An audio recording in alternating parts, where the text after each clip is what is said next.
Today is December 29, 2023. Our reflection is entitled Living in Light of Love, a Covenant Fulfilled. First reading. First Epistle of John chapter 2, verses 3 to 11. Beloved, the way we may be sure that we know Jesus is to keep his commandments. Whoever says, I know him, but does not keep his commandments is a liar, and the truth is not in him. But whoever keeps his word, the love of God is truly perfected in him. This is the way we may know that we are in union with him. Whoever claims to abide in him ought to walk just as he walked. Beloved, I am writing no new commandment to you but an old commandment that you had from the beginning. The old commandment is the word that you have heard. And yet I do write a new commandment to you, which holds true in him and among you, for the darkness is passing away, and the true light is already shining. Whoever says he is in the light, yet hates his brother, is still in the darkness. Whoever loves his brother remains in the light, and there is nothing in him to cause a fall. Whoever hates his brother is in darkness. He walks in darkness and does not know where he is going because the darkness has blinded his eyes. Gospel. Luke chapter 2, verses 22 to 35. When the days were completed for their purification according to the law of Moses, the parents of Jesus took him up to Jerusalem to present him to the Lord, just as it is written in the law of the Lord. Every male that opens the womb shall be consecrated to the Lord, and to offer the sacrifice of a pair of turtle-doves or 2 young pigeons, in accordance with the dictate in the law of the Lord. Now there was a man in Jerusalem whose name was Simeon. This man was righteous and devout, awaiting the consolation of Israel, and the Holy Spirit was upon him. It had been revealed to him by the Holy Spirit that he should not see death before he had seen the Christ of the Lord.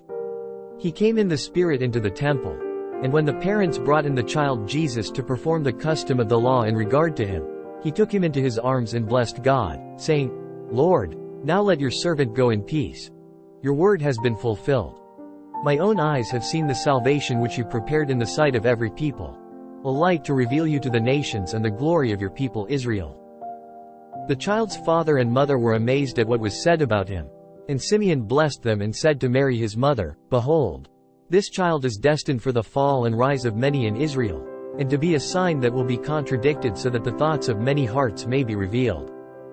In today's readings, the themes of love and fulfillment weave together as we explore the profound connection between God's commandments and the manifestation of divine promises. The first letter of John draws our attention to the centrality of love in the Christian life, emphasizing that those who love abide in the light and are in communion with God. This theme finds resonance in the Gospel of Luke, where the presentation of Jesus in the temple unfolds as a moment of fulfillment and revelation. The Gospel recounts the devout Simeon's encounter with the infant Jesus in the temple. Filled with the Holy Spirit, Simeon recognizes the child as the fulfillment of God's promise and a light for the Gentiles.